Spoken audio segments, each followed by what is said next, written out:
Hello YouTubers, Alaska Prepper here. So the top of my fridge is where I usually keep these number 10 cans, and it's starting to get a little crowded. So I decided to go ahead and pack these in some mason jars so that they don't run the risk of going bad, since I've had them open for a little bit. Now I've checked these containers, or at least I've checked a couple of them, and like this one right here, the whole eggs one that I opened up, it says here that there's no refrigeration needed because the powdered eggs in there were already pasteurized. But I really don't want to take the chance, because I have had this open for a bit and it's still fine. I just used some the other day and it was fine, nothing wrong with it. But I figured that I'd go ahead and pack these up in some jars. I have had some comments requesting information on what I do with my leftovers after I've opened these cans, and some people asking how do you pack them up in the mason jars. So I'm just going to show you how I do it, okay? And there's probably different methods and different ways, but I'll show you how I do it and what works for me, or what has worked for me, okay? So the first thing we're going to do is just get this whole eggs right here, and I probably won't do them all, okay? Because if not, all you're going to do is see me do the exact same thing over and over and over again. But I wanted to give you guys an idea, for those of you that haven't done it before, and give you an idea of what happens when you use, as you can see, I got my food saver here with my mason jar attachment, okay? And you guys can pick these up. They're fairly inexpensive. I've had this for years, man. I don't know how long I've had this food saver.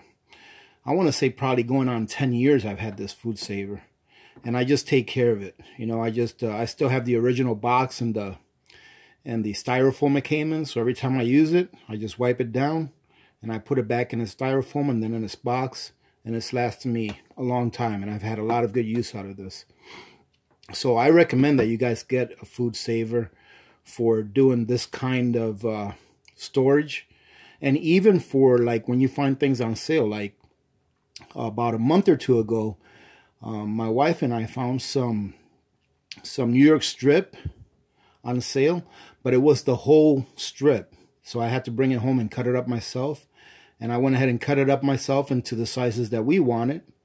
And then I put them in the bags, vacuum sealed them, and they lasted in the fridge for a while without getting freezer burnt. So that's another good use for this. All right. So just make sure that before you do this, that your jars are clean, obviously, okay? And completely dry on the inside, all right? You want to make sure that these things are completely dry. Depending on how much time you have, you may just want to let them air dry, or you can go ahead and stick them in the oven for a few minutes, you know, at about 200 degrees or so, to make sure that they're dry. But these have been dry for a while, I know that. And all you have to do is just pour your stuff in here. I mean, it's really not rocket science. And just being careful when you put it in there. And some people are going to say that doing this with powders is not good for your food saver. You know, I've done it before, never really had a problem with it. However, being that I just said that I've never really had a problem with it, this will probably be the first time that I have a problem with it. So we'll just see how it works out.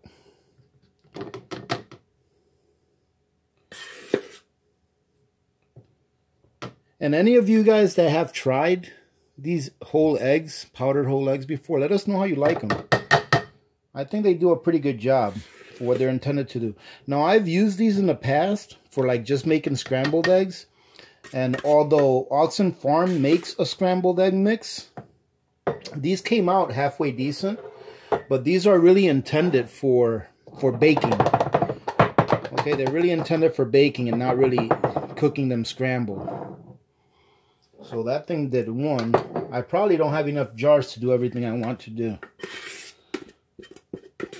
So let's see.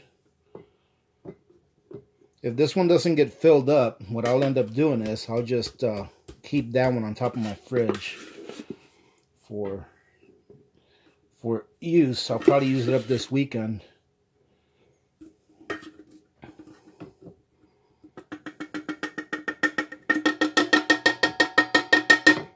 Okay. Oh, ladies and gentlemen, I forgot. I need to do a shout out. Hey, thank you very much, Kit, for your for the coffee you sent me today. All right, I appreciate it. So thank you very much for that. I hope you're watching this. And yes, ladies and gentlemen, I'm going to go ahead and cross-contaminate this with some of these eggs. And the reason is that everything here that I'm going to jar up is things that you have to cook, right? And having a little bit of egg powder in it, it's not going to hurt anything. And as you can see, I had a little left over here, so I'm just going to go ahead and put a lid on this one and call it good. You know what? I can go ahead and seal this one anyways. All right. So we'll go ahead and throw it in. And for those of you that don't know this, you can reuse lids when you're just vacuum sealing, okay? You can reuse your lids. So I keep all of my lids unless they're really damaged. If they're really damaged, then I throw them away. But I don't reuse my lids when I'm pressure canning. But I do reuse my lids for vacuum sealing. Now, I have seen before where other YouTubers, like, I don't know if any of you guys have ever followed Starry Hilder, but she used to, when I watched her channel, she used to reuse her lids for pressure canning and water bathing. But I never really felt comfortable with doing that. Maybe for water bathing, I wouldn't, you know, I would feel comfortable reusing my lids, but not for pressure canning. And this right here is that burger mix that I'm joining up right now. Okay, so that made one. Let's put a little more in there. All right, let's do one more. We'll do one more, ladies and gentlemen, and then I'll show you how I do it. And then we'll call it good, and I'll finish doing this on my time. All right, off video, because like I said, what you see me doing right now is pretty much the same thing that I would be doing for the next 9 or 10 jars. But I have heard, and I don't remember where, that these dry items, like from Augason Farms, that once you open them, that they're good for like a year after you open them. All right, with the exception of meats like diced chicken or diced beef. I've seen somewhere, and forgive me, I don't remember exactly where I've seen it, but I know I've seen somewhere that if you open up your meats, that it's recommended that you put your freeze-dried meats like beef or chicken in the refrigerator if you're not going to use it all in one shot. And to me, that kind of makes sense. And also, the video I remember watching on that, they stated that even after putting them in the refrigerator, that after about a week or so, that you want to make sure you use them up. So yes, ladies and gentlemen, even though I am going to be vacuum sealing these, I'm still going to use an oxygen absorber, right? These are just little 100cc oxygen absorbers. Many people will say that there's no need, and there may not be a need, but you know what? These things are 6 cents a piece. I'd rather just throw one in there for 6 cents and be on the safe side than to try to save 6 pennies. Okay, so that's what we're going to do. One. I'm not going to put it in this one because that one I'm going to use quickly. And let me go ahead and close this up right quick.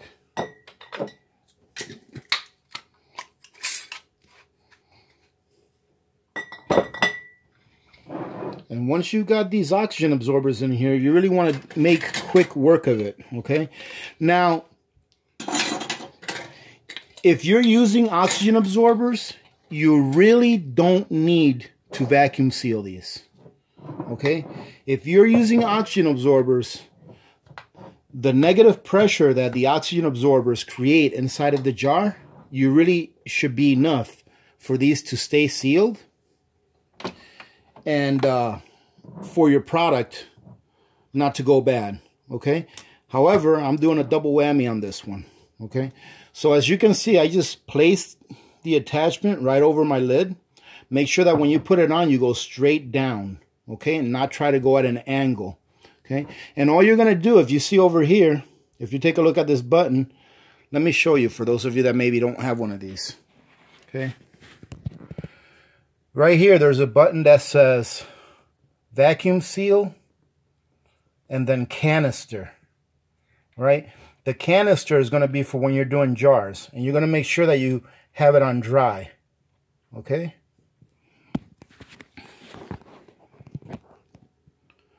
And then all you have to do is just press this button, and then it's going to do its job. It shouldn't take that long.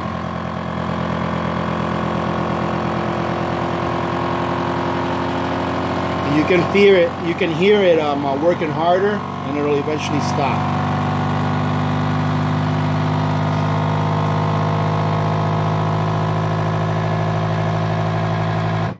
There you go. Once that happens, I take this off. There you go. You hear that hiss? Now this should be sealed. And there you go. That's how easy it is. Okay? So we'll do that again. And we'll see how it works with this powder. Okay? So as you can see, I've got my jar here. I'm going to put this straight up and down. I'm not going to do it at an angle like this. Just straight up and down. There you go. Put your attachment in there. Okay, and then hit canister.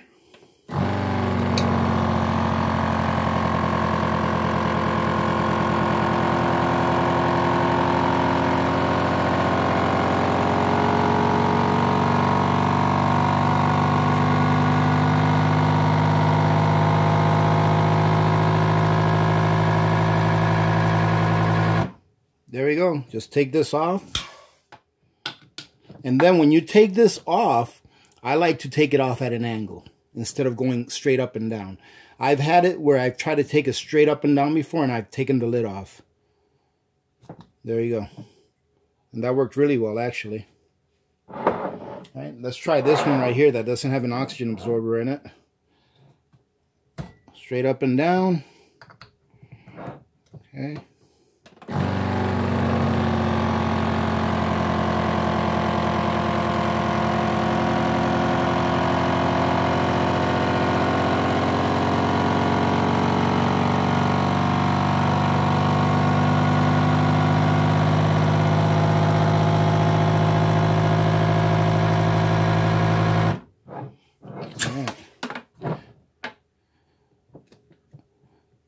Now, ladies and gentlemen, if you want to save the 6th Sense and not use the oxygen absorber because you know that you're going to be using this product like within the next month or so, you should be fine, okay? Me, I just like to err on the side of caution, all right? So this is the last one we'll do, and then we'll close this video out.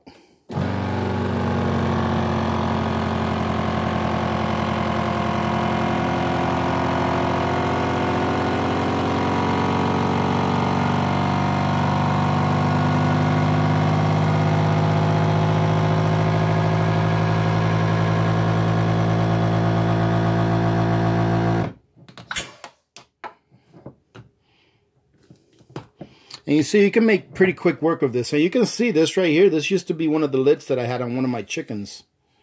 But it seals just fine, okay? There you go. I'm holding this just by the lid, and it seals just fine. Okay? That's it, ladies and gentlemen. I'm not going to bore you by doing the other 4 or 5 jars that I've got ready to go, okay? But I just wanted to show this off because I have had some community members asking me about this and what I do with this, and I just wanted to show you guys this is what I do. This works fine. Like I said before, if you want to save the 6.5 cents or the 6 cents that the O2 absorbers cost you, it shouldn't be a problem if you're going to use this up within a month or 2, I would say, even a little longer by just vacuum sealing it like this. But it doesn't hurt to use the O2 absorbers, and they're, you know, very inexpensive. Okay, so that's going to be about it for today, ladies and gentlemen. We'll talk to you later on. This week is payday prep, so I will definitely be putting up a video this Friday. I don't know, maybe I'll make it for Saturday, our payday prep. Maybe I'll make it for our Saturday's live preview or live chat preview. Okay, so having said that, I hope you guys have a good evening tonight. Remember to be good to each other. When good people do good things happen. Remember to reach one, teach one, and repeat. If we all did this, the world would be a better place, and you know that it will be a better place. Many blessings to all of you and your families. This is Alaska Prepper, and I'm out.